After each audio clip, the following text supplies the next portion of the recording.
Hello all. In this video, we are going to discuss planar graph, and in subsequent video, we will be discussing its importance in graph theory.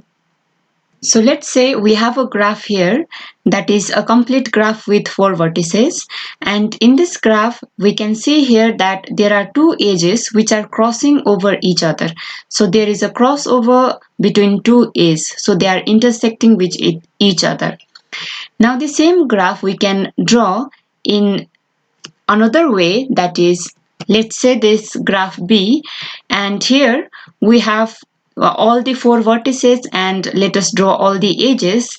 So there is one edge which I have not drawn, so I will be drawing it now.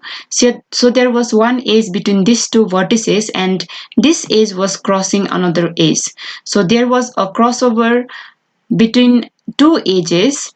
Now this same edge, if I draw in some other manner, that is, in the first video only I had said that one graph can have various representation. That all depends on how you draw that graph. So let us draw this graph in such a way that we have this edge going out of this graph or not crossing any other edge. So that is,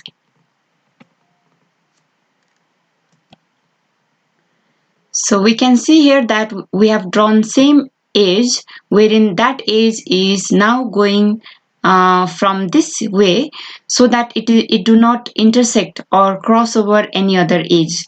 Okay. Now this representation of the graph is called plane representation, or now we can call this graph as a plane graph. Now what is a plane graph? Is a graph wherein no edge intersect or cross over each other. So in this figure B, this graph is a plane graph wherein there is no edge which is intersecting with each other. But if we see figure A, here this graph was having edges intersecting with each other, but we could draw plane representation of this graph. Okay, so we could draw edges in some other form so that we could get the resultant graph wherein there is no edges that is intersecting with each other. So that is why this figure A is called planar graph. It is not yet plane graph, but we can draw plane representation of this graph. So that is why figure A is called plane graph. And in figure B, we have drawn this graph in such a way that there is no edges which is crossing over each other. So it is called plane graph. And this process of drawing, so if we are given with planar graph, we can always draw its plane representation. Okay, means that we can always draw the same graph in such a way that no two edges intersect or cross over each other. This process of drawing is called embedding. And after embedding, the resultant graph that we will be getting is nothing but the plane representation of the given graph, which is a planar graph. Now it may not be possible always for us to find the plane representation of a given graph. Okay, so for any graph, if it is not possible to draw its plane representation, so for any given graph, there are some edges, okay, that is intersecting with each other, and no matter how you draw that graph, you will not be able to get another graph wherein no edges intersect with each other. This kind of graph is also possible. Now that graph is a non-planar graph. So this graph that is shown in figure C is a non-planar graph. No matter how you try to draw the graph, the edges that is crossing over each other, you will not be able to draw in such a way that no edge cross over each other. Okay, you will find at least two edges that will intersect with each other. So if it is not possible to draw plane representation of a given graph, then we say that the given graph is a non-planar graph.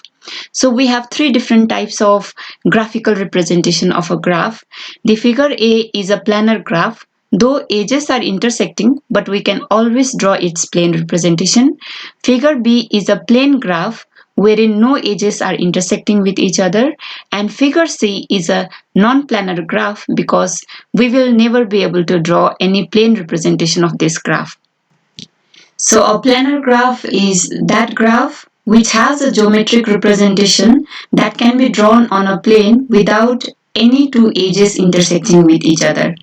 Now similarly, non-planar graph is that graph which will not have any geometrical representation like that, and this process of drawing from planar graph to plane graph is called plane embedding, and the plane graph that we will be getting is called plane representation of a given graph.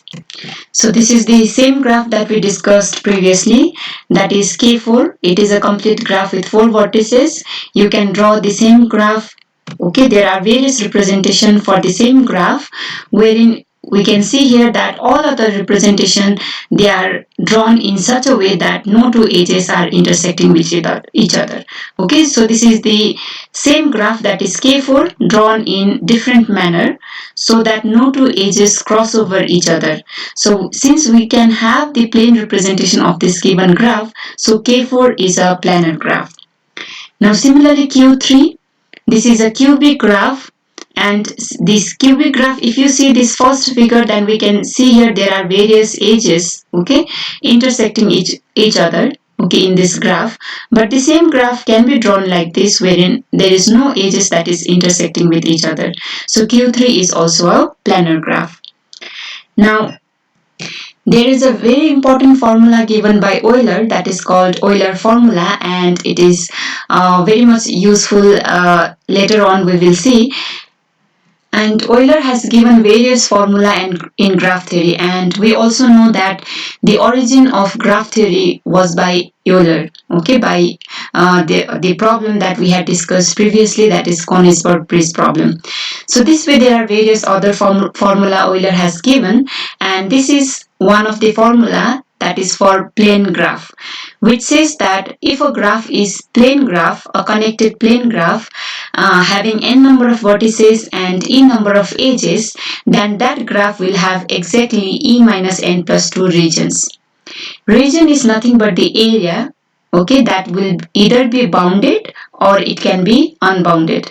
Like for example, in this figure A, this is a graph which is a plane graph. We can see here there is no edges that is intersecting with each other. Now let us try to find how many regions that this graph is having.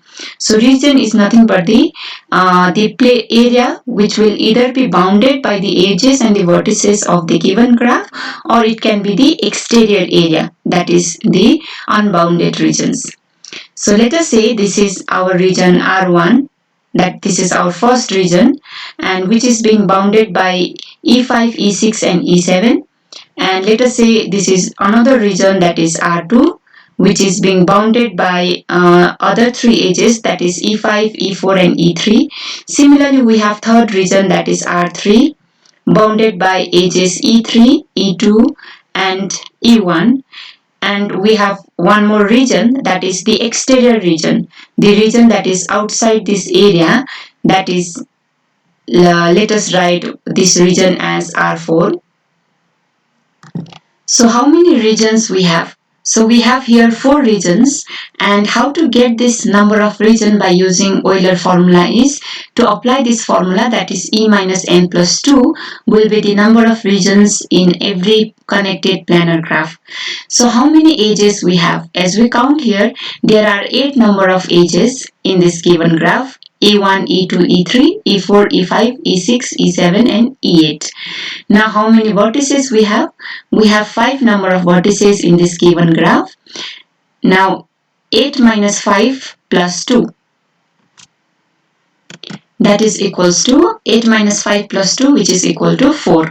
So here by using Euler formula, we will always be able to calculate how many regions a given graph which is connected and planar graph is going to have. The same one if you apply to the figure B, let us say this is region 1, this is region 2, this is region 3, and there is this 1, 2, 3, these are the bounded regions, and there is unbounded region or the exterior region that is outside this graph called region 4. So we have 4 regions and the number of edges, that is 8. Sorry, the number of edges is 7. There was a mistake in the previous calculation also. Please rectify it. Number of edges here also it is 7. Number of vertices is 5. And if I do 7 minus 5 plus 2, that is going to give us 4. 4, which is the number of regions here. Next we will see Kuratowski's 2 graph. the two graph that was given by famous mathematician called Kuratowski's, and how it is important in planarity of graph. So the first graph is K5. So K5 is nothing but a complete graph with 5 vertices. Complete graph means all the vertices will have direct edge with all other vertices. So here we can see here with 5 vertices, all the vertices are directly connected to all 4 other vertices. So every vertex is having degree 4, and with each degree it has direct link with all other vertices. This K5 is the first graph that was given by the Kuratowski, and we will see what is it and how it is important in this particular topic that we are discussing currently. So this complete graph with 5 vertices, that is K5, has 10 number of edges, and let us say that by drawing these 10 edges, you can see here that there is 2 edges which is intersecting with each other. So that is, let us try to draw this K5 and find its plane representation. So let us try to have a plane embedding of this given graph. So what we are doing here is, in the first step, we are drawing the 5 vertices with 5 edges, and which is wherein no edges are intersecting with each other. So still it is going to be, maybe it can be plane. Now let us keep on adding each edge at a time in such a way that we need to make sure that no two edges intersect with each other. In the second step, we have added an edge between vertex V1 and V3. Now let us add the third edge between V2 and V4. Now similarly add the edge between V2 and V5. Similarly add an edge between V5 and V2. Okay. Now up till here there is no edge that is crossing over each other. But we do not have one more edge, that is the edge that is supposed to be in between this V1 and V4. Now to connect these two vertices, that is V1 and V4, let us try to draw the edge. Now while trying to draw the edge, if we draw that edge from inside, then it is going to cross over this edge. Now if we try to draw that edge from outside, that is from here, then it will cross over this edge. So that is, no way we will be able to draw this edge without intersecting any other edge. So Kuratowski said that in whatever way we try, we will not be able to draw that last edge without intersecting any other edge in this given graph. So this is Kuratowski's first graph, that is K5, which is non-planar. Now what is the importance of this K5 that we will see after some time? Just understand up till here that we have a graph that is K5. It is non-planar because we cannot draw that last edge without intersecting any other edges in the given graph. This is Kuratowski's second graph, that is K3,3. It is a bipartite graph with 3 vertices in one side and 3 vertices in the other side. So bipartite graph is that graph wherein all the vertices of one side will be directly connected with all other vertices of the other side. So this way we can see here every vertex is having direct edge with all other vertices in the other side. So each vertex degree is 3. So it is a K3,3 graph, and this is the second graph that Kuratowski has given, and which has relevance or very importance in the topic of planarity of graph. The graph shown in figure A and figure B, they are the same graph, just their representation is different. Okay, their drawing is different. So in figure B also, what we are doing is we are drawing all the 6 vertices with all the edges. The total number of edges here 9, and with 6 vertices and 9 edges, we can draw the same graph that is given in figure A like in figure B. So let us try to draw plane embedding of the graph shown in figure B, and let us say up till here I have drawn, and now we need to keep on adding.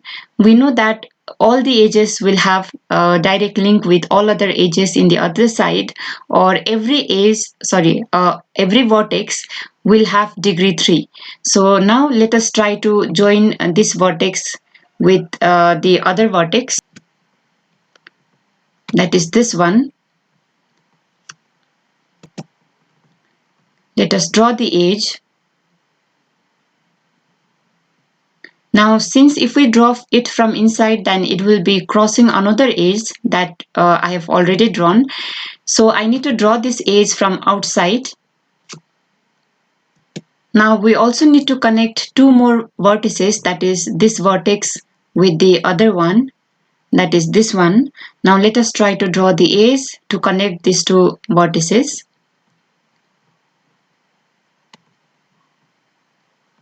Now this edge, if I draw from inside, as we can see, it is intersecting with the other edge that is already there.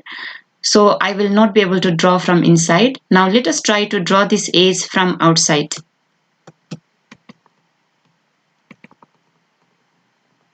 So while trying to draw this edge from outside, as we can see that at this point that there is the intersection or the crossover that is happening here at this place. Okay, so no matter how we try to draw this graph, we will not be able to draw the plane representation of this graph.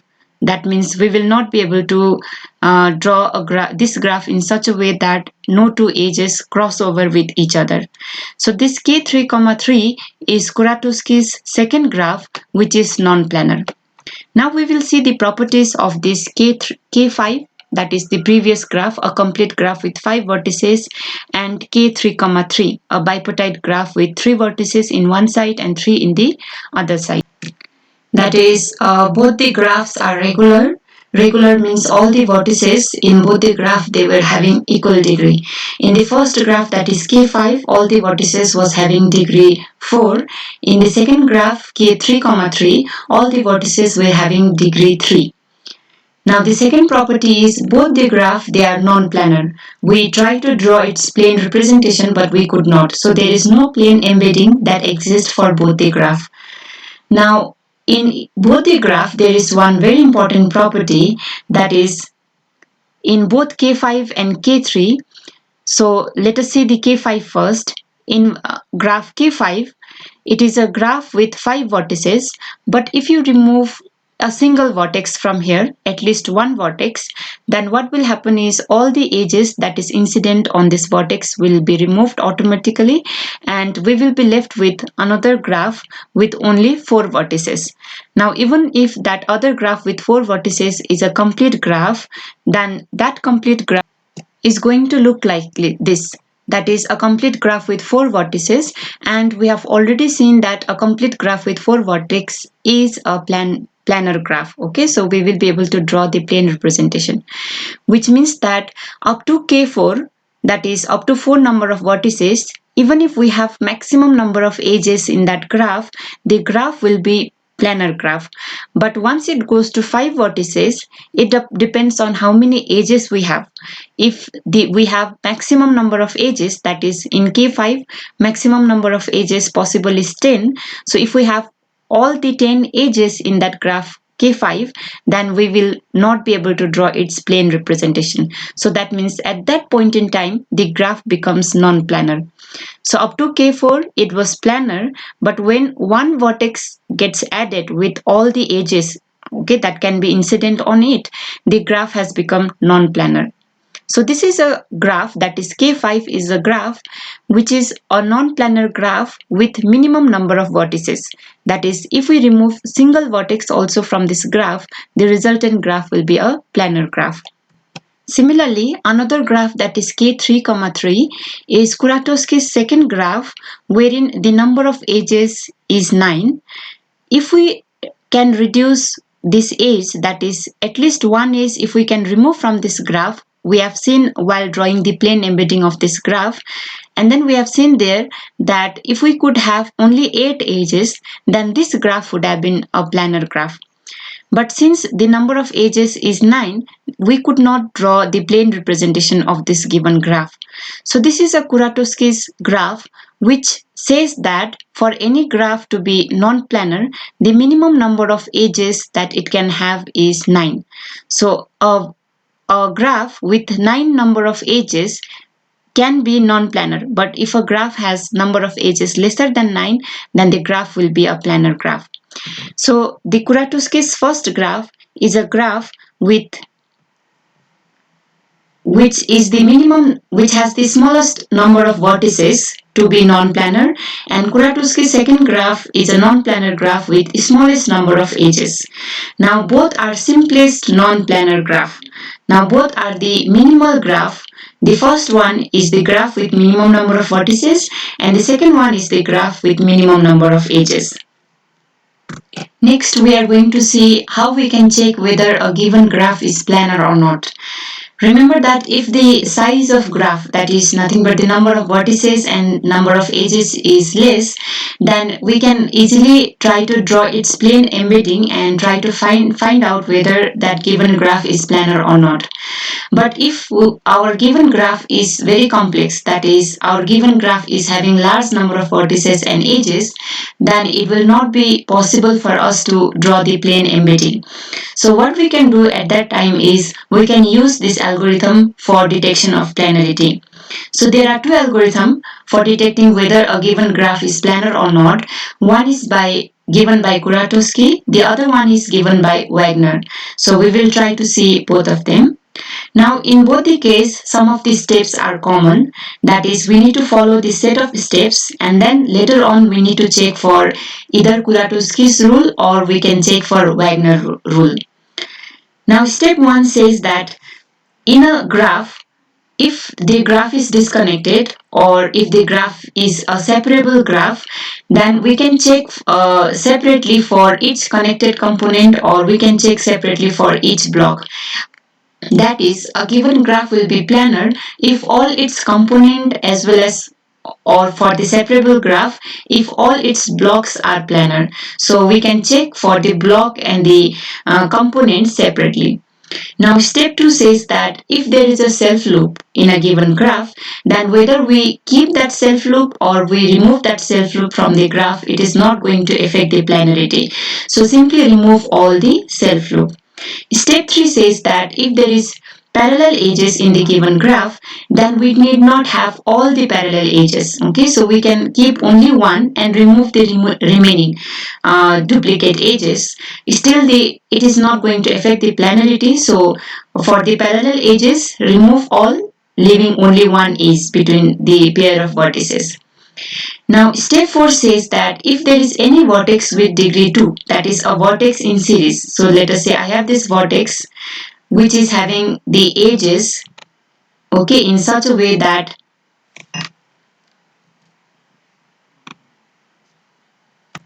degree of a vertex is 2. In that case, this vertex is called vertex in series. So a vertex in series can be removed, because if we remove that also, it is not going to affect the planarity of the given graph.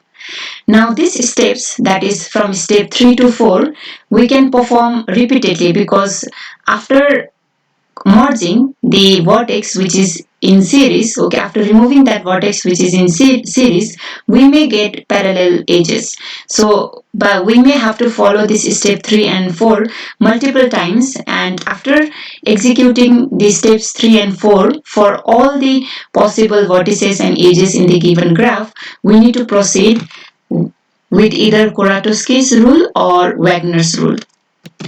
Now let us say that this given graph Gi has been reduced to the graph Hi after repeated application of steps 3 and 4. So my Hi can be one of these three types after reduction. That is, the reduced graph can be a single edge, or it can be a complete graph with 4 vertices, or it can be a non-separable simple graph with number of edges greater than or number of vertices greater than or equal to 5 and number of edges greater than or equal to 7. Now in that case, if my reduced graph belongs to category 1 or 2, then the original graph was a planar graph. But if my reduced graph falls in category 3, that is the number of vertices greater than or equal to 5 and number of edges greater than or equal to 7, then we need to check for this equality. Okay, we need to check for this formula, that is whether the number of edges is less than or equal to 3 thrice of number of vertices minus 6 or not. Now if this equality is not satisfied, then we say that the reduced graph and hence the given graph is non-planar. But if this equality is satisfied, we need to check one more step. Okay, that is we need to again apply the Kuratowski's theorem, which says that a necessary and sufficient condition for a graph to be planar is that your given graph should not contain any of the Kuratowski's two graph, that is it should not have k5 or k3, 3, or the given graph should not be homeomorphic to either k5 or k3, 3. So it should not contain, the first condition is nothing but the subgraph. The HI, that is the reduced graph, should not have any subgraph as k5 or k3, 3. Now the second criteria says that it should not be homeomorphic to k5 or k3, 3. So now we are going to see what is this homeomorphic graph. Homeomorphic graph is that graph which we have got either by addition of vertex in series, that is by forming the edges in series, or by merging the edges in series, that is removing the vertex which is present in the series. Like for example, in this graph, if I add a vertex here, then what it is doing is that it is creating two edges in series, that is this edge and this edge. Similarly, I have a vertex here which is in series. Okay, so this vertex degree is 2. Now if I remove this vertex, then it is going to merge these two edges which were previously in series, and it is going to give us one edge, that is this one. So that is, for a given graph, if I add the vertices, okay, in series, or form the edges in series, or if I remove the vertex and merge the edges that was previously in series, then the resultant graph is called homeomorphic graphs. So in this graph we can see that second graph and third graph, they are homeomorphic to the first graph. Now my reduced graph, the condition for the Kuratowski's theorem is that my reduced graph, if they contain k5 or k3, 3, or if they are homeomorphic to k5 or k3, 3, then the given graph will be a non-planar graph. Otherwise, the given graph will be a planar graph. So now let us try to understand it using this example. Let's say that we have to check whether this graph is planar graph or not. Okay, just by looking at the graph, we can see here that there are some of the edges which are crossing with each other. So, but now only we cannot say whether it is a planar or non-planar.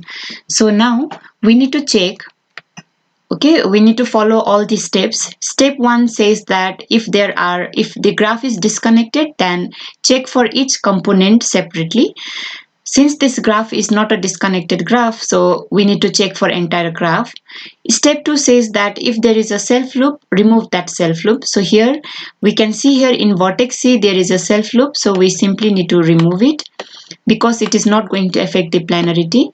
Step 3 says that if there are parallel edges, we can remove all the edges except one. So there are two parallel edges, so we can remove one of the edges.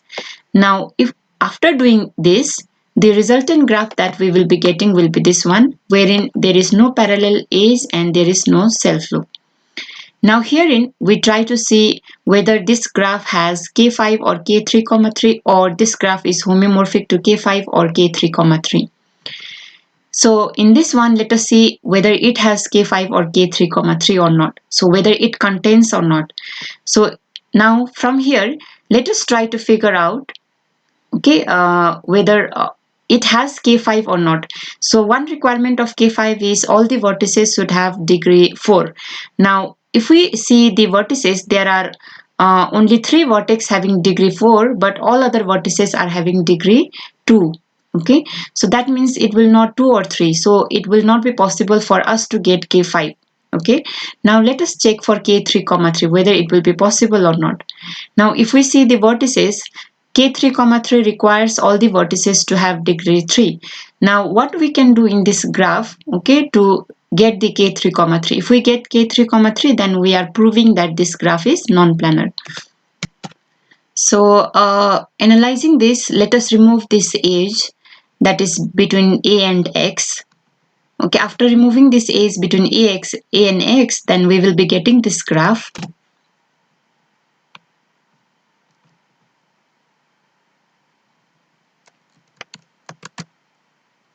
Then we will be getting the graph like this, that is capital ABC in one side and small abc in the other side, and all three vertices, they are adjacent to all other vertices in the other side.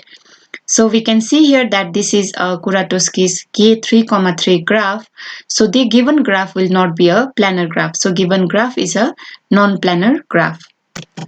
This is a famous graph in graph theory called Peterson graph. Next, we will see whether this Peterson graph is a planar graph or non-planar graph. Okay, so this graph is a non-planar graph, but we need to show that it is a non-planar graph. Now, this Peterson graph, let us try to draw this way.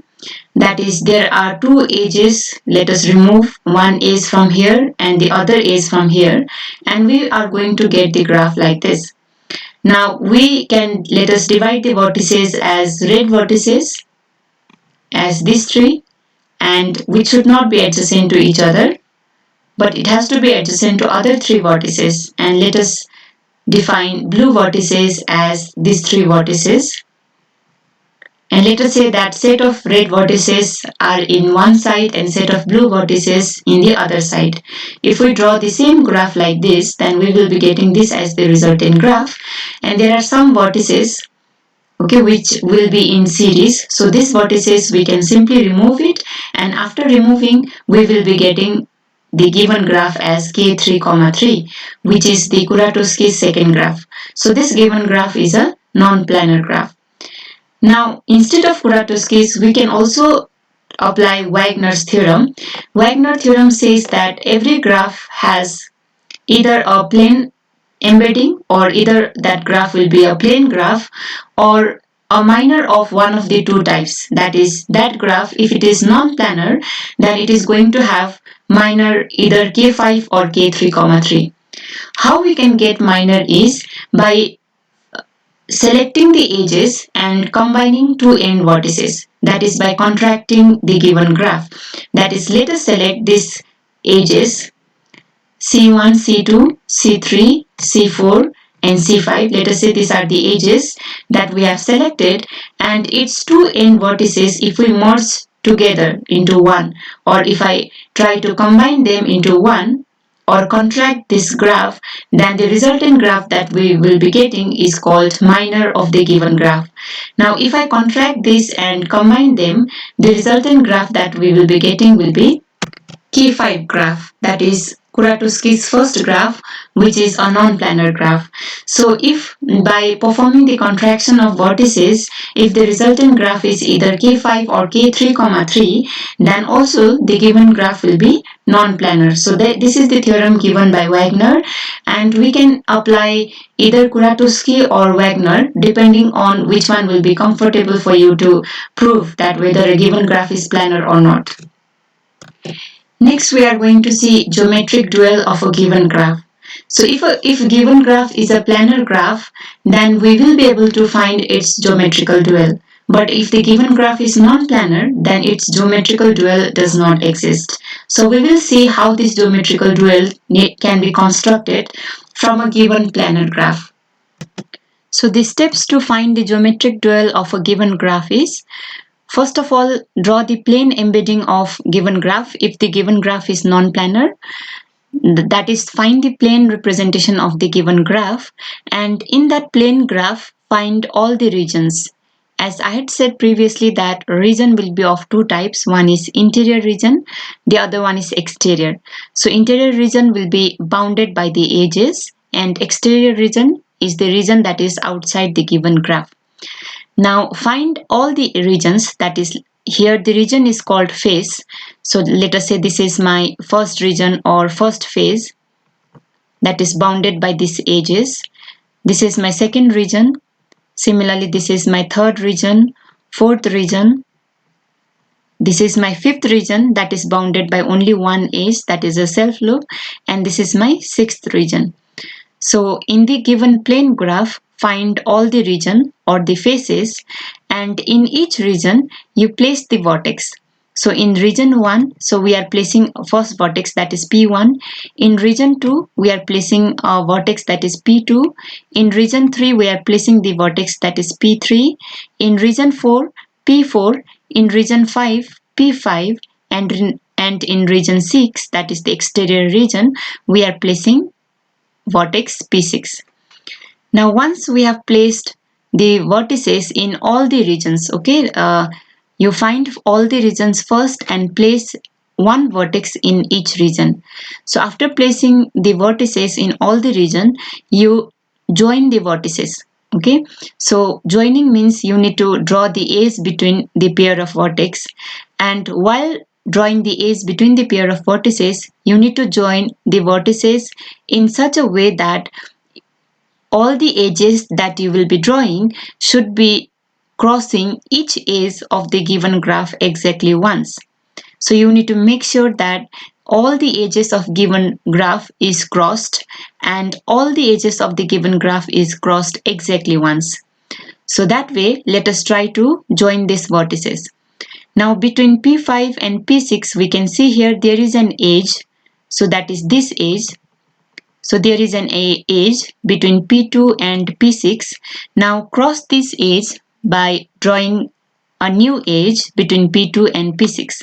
So that is, you will be crossing this edge by drawing a new edge like this. So similarly, there is another edge in this side.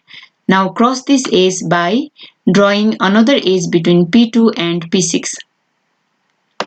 Similarly, between P2 and P3 there is an edge, so cross it by drawing one edge.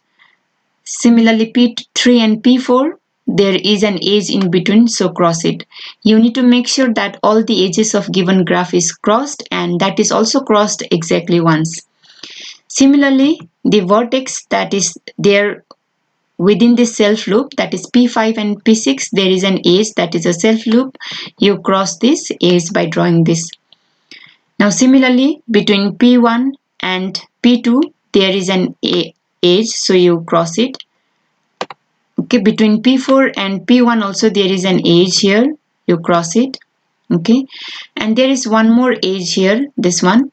Now how you can cross this edge is because out in the exterior region there is a vertex that is P6. Now you can join this vertex that is P1 and P6.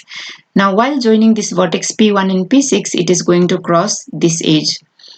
Now with this we are left with one more edge, that is a pendant edge. Now how we can cross this pendant edge is from the same vertex.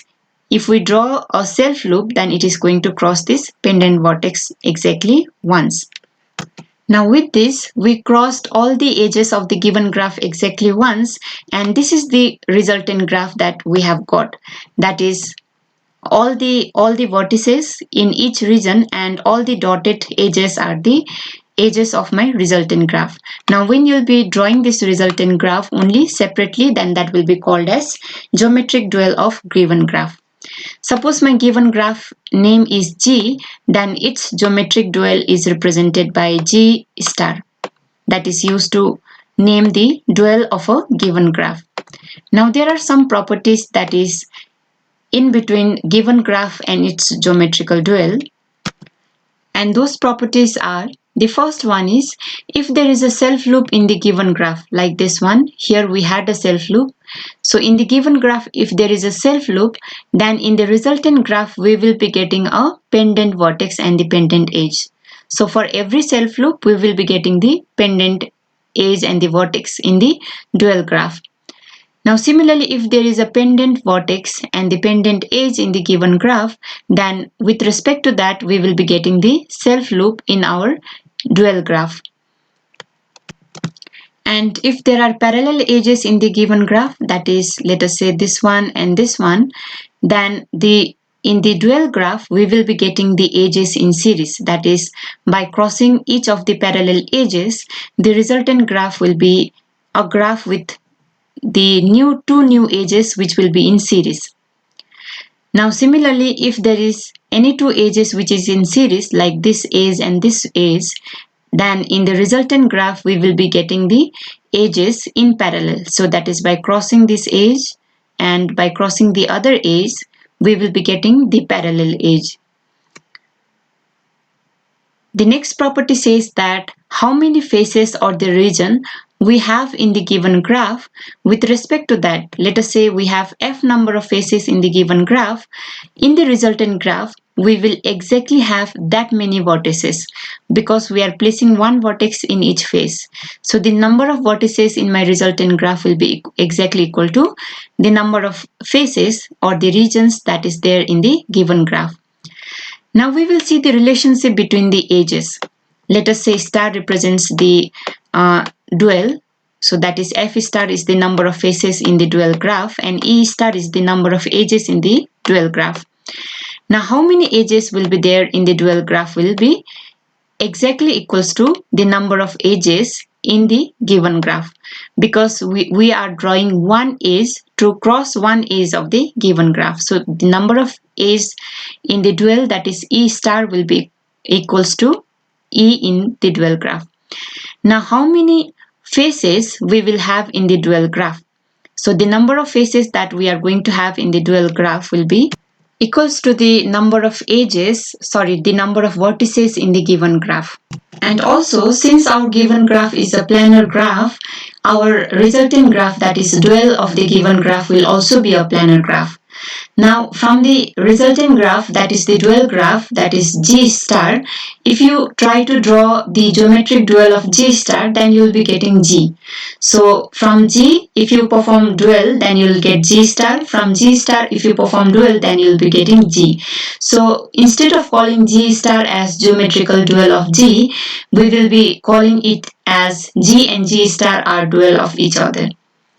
Now similarly, in terms of their rank and nullity, let us say R star is the rank of geometric dual and mu star is the nullity of geometrical dual. Then the rank of dual graph will be equal to nullity of the given graph, and nullity of the dual graph will be equal to rank of the given graph. So this is all for today's lecture, and in next lecture video we will be discussing about various representation of graph in computer's memory. Thank you all.